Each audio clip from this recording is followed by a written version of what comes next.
প্রিয় আপু ভাইয়ারা, আসসালামু আলাইকুম। কেমন আছেন? একটি রান্না শেয়ার করব। তেলের ভিতরে 1 কাপ পেঁয়াজ দিয়ে লাল লাল করে ভেজে নিয়েছি। আদার পেস্ট, রসুনের পেস্ট, জিরার পেস্ট দিয়ে ভালো করে ভেজে নিব।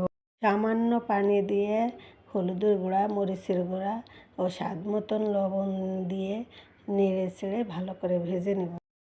আবারও কিছু পরিমাণ পানি দিয়ে মাছগুলো এক এক করে দিয়ে দেব। নেড়ে চেড়ে ঢাকনা দিয়ে ঢেকে দেব। রেসিপিটি হলো আলু দিয়ে মাগুর মাছের ঝোল। যা কিছুই রান্না করি আপনাদের সাথে শেয়ার করি। মাঝে মাঝে ঢাকনা খুলে নেড়ে চেড়ে দেব। ভিডিওটি ভালো লাগলে লাইক ও শেয়ার করে দেবে। মাছগুলো এক এক করে তুলে নেব।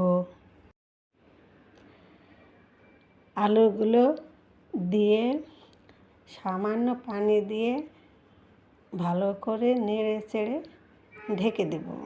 প্লিজ আপু ভাইয়ারা আমার ভিডিওটি সম্পূর্ণ দেখবে। তৈরি হয়ে গেল আলু দিয়ে মাগুর মাছের ঝোল।